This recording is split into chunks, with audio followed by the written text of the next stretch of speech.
وَلَقَدْ يَسَّرْنَا الْقُرْآنَ لِلذِّكْرِ فَهَلْ مِن مُّدَّكِرٍ اعوذ باللہ من الشیطان الرجیم بسم اللہ الرحمن الرحیم۔ ان میں سب سے پہلی سورۃ العنکبوت۔ بسم اللہ الرحمن الرحیم۔ الف لام میم۔ احسب الناس ان یترکوا ان یقولوا آمنا وهم لا یفتنون۔ صدق اللہ العظیم۔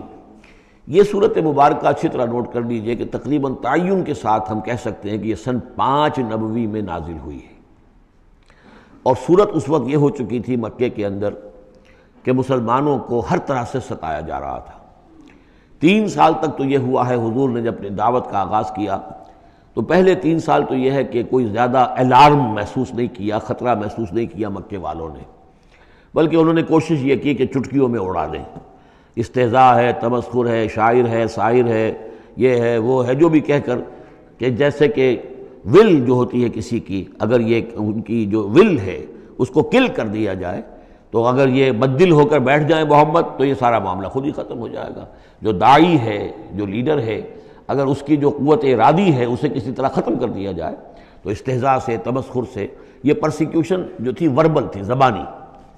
لیکن جب انہوں نے دیکھا کہ یہ دعوت تو بڑھ رہی ہے، اور سب سے بڑھ کر یہ ہے کہ ہمارے غلاموں کے طبقے میں سے لوگ ان کے پاس آ گئے ہیں اور ایمان لے آئے ہیں، اور ہمارے نوجوان ان کے گرویدہ ہو گئے ہیں، ہمارے نوجوان ان کے پر ایمان لے آئے ہیں، اور اونچے گھرانوں کے نوجوان، مصعب بن عمیر آ گیا ہے، اور عثمان ابن عفان آ گیا ہے رضی اللہ تعالیٰ عنہما، اور فلاں آ گئے ہیں، سعد ابن ابی وقاص آ گیا، وہ بھی نوجوان تھے، یہ جو اس طرح کے اونچے گھرانوں کے لوگ آ گئے ہیں۔ تب انہوں نے پھر فیصلہ کیا کہ اب ان کو سزا دی جائے، انہیں مارا جائے، انہیں گھروں میں بند رکھا جائے، اور خاص طور پر جو غلام تھے بیچارے، جن کے کوئی وہاں حقوق تھے ہی نہیں۔ غلام تو اپنے آقا کی ملکیت ہوتا تھا، وہ اگر آقا اپنے غلام کو قتل بھی کر دے تو اس پر کوئی جرم نہیں، اس لیے کہ ایسے ہی ہے جیسے کہ آپ کی بکری تھی، جب تک آپ نے چاہا گھر میں اپنے باندھے رکھا، اس کا دودھ پیا، جب آپ نے چاہا اس کو ذبح کیا اور گوشت کھا لیا، تو اس میں آپ کو کون پوچھے گا کہ یہ بکری کیوں ذبح کی تم نے؟ بھائی بکری میری ملکیت تھی۔ اسی طریقے سے غلام کو تو جو چاہے وہ کر سکتے تھے، جس طرح چاہیں ستائیں، ماریں، ہلاک کر دیں، کوئی ان پر مقدمہ قائم نہیں ہو سکتا، ایسا اس لیے کہ وہ اس کی ملکیت تھے۔ تو سب سے زیادہ شدید معاملہ جو ہوا ہے وہ غلاموں کے ساتھ ہوا، حضرت بلال رضی اللہ تعالیٰ عنہ، حضرت ابو فقیر رضی اللہ تعالیٰ عنہ۔ پھر یہ کہ کچھ اور لوگ وہاں پر ایسے تھے جو حلیف کی حیثیت سے رہتے تھے، وہ قرشی نہیں تھے، غلام بھی نہیں تھے لیکن قرشی بھی نہیں تھے، لیکن یہ کہ مکے میں ان کا قیام تھا کسی قرشی کے امان، اس سے امان لے کر، اس کے حلیف کی حیثیت سے۔ جیسے یہ آئے تھے جو یاسر رضی اللہ تعالیٰ عنہ، یہ یمن سے آئے تھے، بلکہ ان کے بارے میں یہ معلوم ہوتا ہے کہ انہیں خواب آیا تھا کہ آخری نبی کے ظہور کا وقت ہے، کیونکہ یمن میں عیسائی تھے اور وہاں چرچا موجود تھا ان چیزوں کا۔ اس حوالے سے ان کے علم میں جب یہ بات آئی اور انہیں اندازہ ہوا کہ اس علاقے میں نبی کا ظہور ہونا ہے تو وہ یہاں آ گئے، اور ابو جہل کا ایک چچا تھا، وہ شریف انسان تھا، اس کا حلیف بن کر اور اس کی زیر کفالت انہوں نے مکے میں رہنا شروع کر دیا، اور اسی کی یہ لونڈی تھی حضرت سمیہ رضی اللہ تعالی عنہ۔ تو جو آقا تھا ابو جہل کا چچا، اس کی اجازت سے حضرت سمیہ سے نکاح کر لیا، اور اللہ نے ان کو بیٹا دیا جس کا نام عمار ہے۔ تو عمار اور ان کے والد یاسر اور والدہ عمار کی اور یاسر کی اہلیہ یہ سمیہ، یہ 3 کا خاندان تھا۔ وہ جو چچا تھا ابو جہل کا، اس کا انتقال ہو گیا، اب گویا کہ اس خاندان کی سربراہی ابو جہل کے ہاتھ میں ہے۔ تو اس نے ان 3 پر جو بھی تشدد کیا ہے سب سے زیادہ، 2 کو تو اس ٹارچر کے ذریعے سے، اور ٹارچر کے پھر آخری نتیجے میں ان کو دونوں کو شہید کر دیا، حضرت یاسر کو بھی اور حضرت سمیہ کو بھی رضی اللہ تعالیٰ عنہما۔ اور عمار نے بمشکل جو ہے جان بچائی، اپنے ایک کلمہ کفر کہہ کر پھر انہوں نے جان بچا لی، اور پھر اس پر پچھتائے بھی بہت کہ یہ میں نے کلمہ کفر کیوں کہا، لیکن قرآن مجید میں یہ بات واضح کر دی گئی کہ صرف جان بچانے کے لیے کلمہ کفر انسان کہہ جائے اور اس کا دل جو ہے وہ مطمئن ہو ایمان کے اوپر، تو اللہ تعالیٰ معاف فرمانے والا ہے۔ بہرحال یہ جو تشدد ہو رہا تھا شدید، انہی میں سے ایک ہے خباب بن الارت رضی اللہ تعالیٰ عنہ۔ یہ لوہار کا کام کرتے تھے، یہ بھی کوئی اونچے گھرانے کے آدمی نہیں تھے۔ ان کے ساتھ بھی پھر جو کچھ کیا گیا ہے، ان کے ساتھ وہ واقعہ پیش آیا کہ دہکتے ہوئے انگارے جو ہیں وہ لٹائے، زمین کے اوپر بچھائے گئے، انہیں بلایا گیا، اتارو اپنا کرتا اتار دیا، اب لیٹ جاؤ ان کے اوپر، ننگی پیٹھ کے بل وہ دہکتے ہوئے انگاروں پر لٹا دیے گئے۔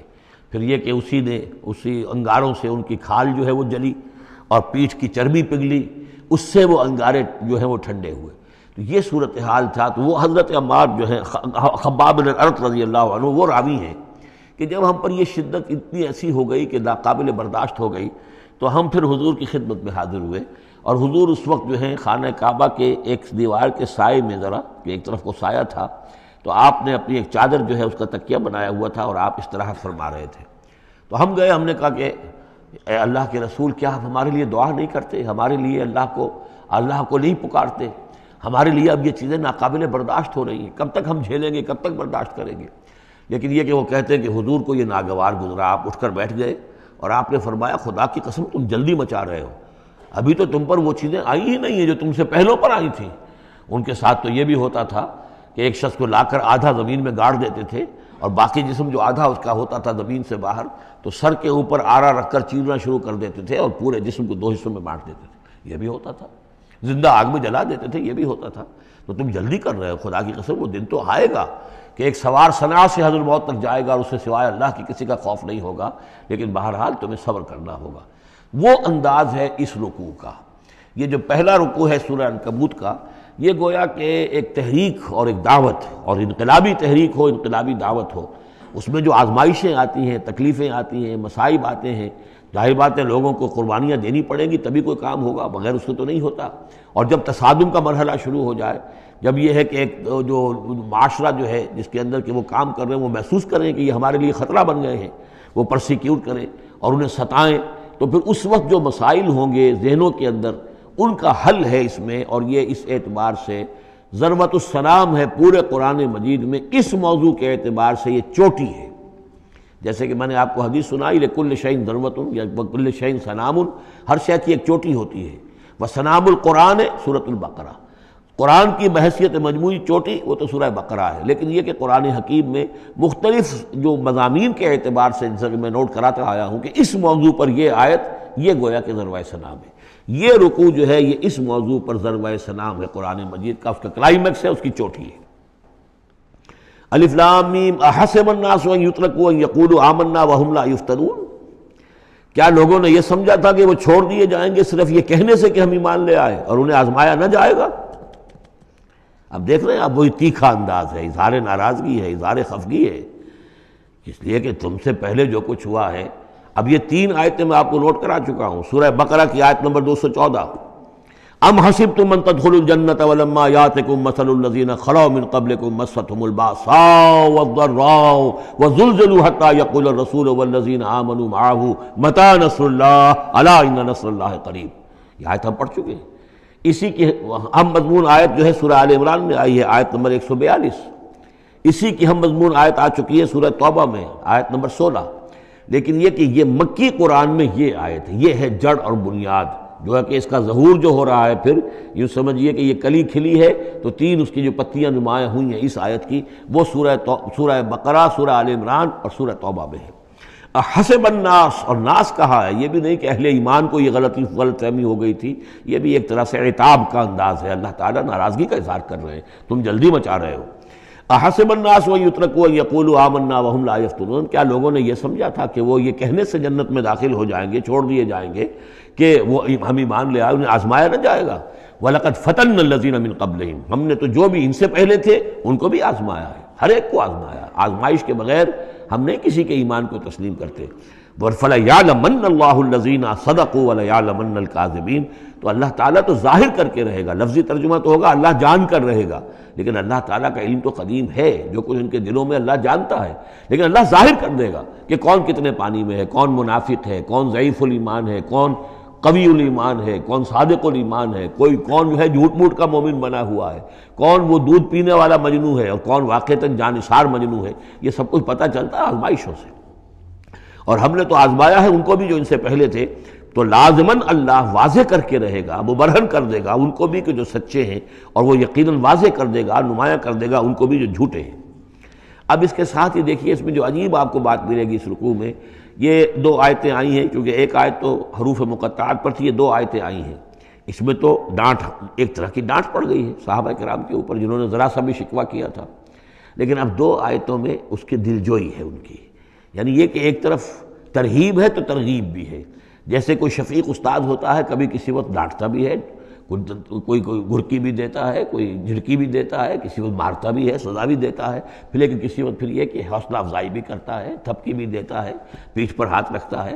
تو اس طریقے سے یہ اللہ تعالیٰ کا معاملہ اپنے بندوں کے ساتھ اسی طرح ہے، جیسے کہ حدیث میں آیا الخلق عیال اللہ، مخلوق جو ہے اللہ تعالیٰ کے لیے اس کے کنبے کی حیثیت رکھتی ہے۔ تو دو آیتیں جو آئی ہیں وہ تو گویا کہ ایک طرح سے سرزنش کی اور اظہار ناراضگی، اظہار خفگی۔ اب دو آیتیں دیکھیے، ام حسب الذین یعملون السیئات ان یسبقونا، کیا سمجھا ہے، گمان کیا ان لوگوں نے جو یہ برے کام کر رہے ہیں۔ یہ اشارہ ہے ابو جہل جو مار رہا ہے، حضرت یاسر کو مار رہا ہے، حضرت سمیہ کو مار رہا ہے، ٹارچر کر رہا ہے، یا جو بھی امیہ ابن خلف ہے جو حضرت بلال کے ساتھ وہ سختیاں کر رہا ہے، گلے میں رسی ڈال کر، اور جو جانوروں کی لاشیں ہوتی ہیں ان کے طریقے سے گھسیٹا جا رہا ہے مکے کی گلیوں کے اندر، اور بڑی تپتی ہوئی جو ہے گلیاں ہیں اور اوپر سورج آگ برسا رہا ہے، اور سیدھا لٹا دیا گیا ہے انہیں ننگے پیٹھ، اور پھر اوپر ایک بھاری پتھر بھی رکھ دیا گیا ہے۔ لوگ یہ حرکتیں کر رہے ہیں، کیا ان کا یہ گمان ہے کہ وہ ہماری پکڑ سے بچ جائیں گے؟ اب یہ بات ان کی طرف آئی تو گویا کہ اہل ایمان کے لیے ایک دل جوئی اور تشفی، ان کے زخموں پر مرہم رکھا جا رہا ہے کہ یہ نہ سمجھو کہ یہ بچے رہیں گے، ایک وقت آئے گا۔ چنانچہ خود حضرت بلال رضی اللہ تعالیٰ عنہ نے غزوہ بدر میں امیہ ابن خلف جو ان کا آقا تھا اسے قتل کیا ہے۔ حالانکہ حضرت عبد الرحمن ابن عوف نے کوشش کی، اس کے ساتھ کچھ ان کے تعلقات تھے پرانے، اس کی بنا پر اس کو بچانے کی کوشش کی کہ تاکہ اسے قید کر لیں، قتل نہ ہونے دیں، قیدی ہو جائے تاکہ پھر یہ کہ وہ فدیہ دے کر چھوٹ سکے۔ لیکن حضرت بلال کو جو غصہ تھا اس پر، تو وہ پورا غصہ انہوں نے اس وقت اتارا ہے۔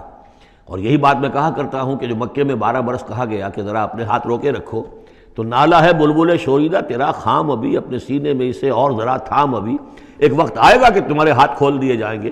اور وہ ہم سورہ حج میں پڑھ چکے ہیں، اذن للذین یقاتلون بانہم ظلموا، اب تک تمہارے ہاتھ ہم نے باندھے رکھے ہوئے تھے اور اب تمہارے ہاتھ کھولے جا رہے ہیں۔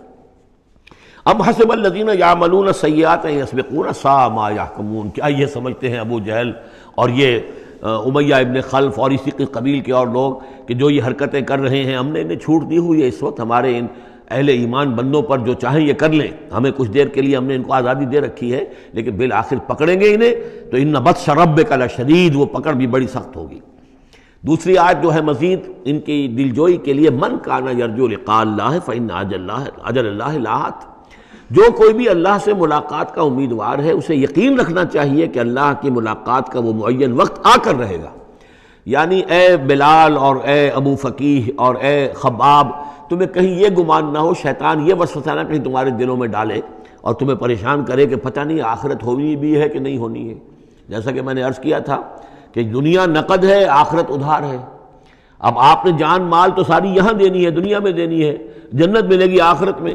تو جو شیطان وسوسہ اندازی کرتا ہے، نو نقد نہ تیرا ادھار، یہ ادھار کی دنیا جو معاملہ ہے، سودا ادھار کی جنت ہے یہ، اور تم دنیا کے اندر اپنا سب کچھ لٹا رہے ہو، تو ایسا نہ ہو، تمہیں یقین رکھنا چاہیے کہ وہ وقت آ کر رہے گا اور اللہ تعالیٰ تمہاری ان تمام ایثار اور قربانی کی جو تم دے رہے ہو اس کے دین کے لیے، اس کی توحید کے لیے، اس کا بھرپور تمہیں صلہ دے گا۔ وَهُوَ السَّمِيعُ الْعَلِيمُ، وہ سب کچھ سننے والا ہے اور سب کچھ جاننے والا ہے، اس کی نگاہ سے کوئی چیز پوشیدہ نہیں ہے۔ وَمَنْ جَاهَدَ فَإِنَّمَا يُجَاهِدُ النَّفْسِ، اب پھر ایک ذرا تھوڑے سے سرزنش کی آیت بھی آ گئی، دو آئی تھی سرزنش کے انداز میں، دو دلجوئی کے انداز میں، اب پھر سرزنش کا انداز ہے، وہ کیا ہے؟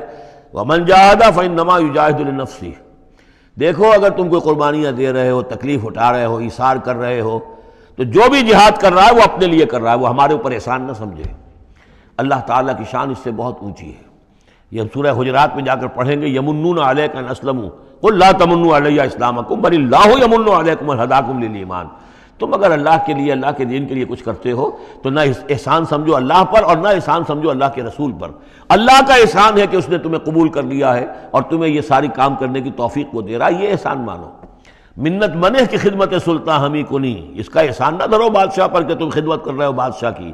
منت شناس ازو کہ بخدمت بداشتت، اس کا احسان مانو کہ اس نے تمہیں خدمت کا موقع دیا ہے۔ تو اللہ تعالیٰ کا احسان مانو اور یہ نہ سمجھو کہ تم اللہ پر کوئی احسان کر رہے ہو۔ وَمَنْ جَاهَدَ فَإِنَّمَا يُجَاهِدُ النَّفْسِ، اب دیکھ رہے ہیں کہ کس قدر متعلق یہ چیزیں ہیں، انسانی احساسات ہوتے ہیں، اس طرح کے خیالات آتے ہیں۔ إِنَّ اللَّهَ لَغَنِيٌّ عَنِ الْعَالَمِينَ، اللہ تعالیٰ تو تمام جہانوں سے غنی ہے، اسے کسی کی احتیاج نہیں ہے۔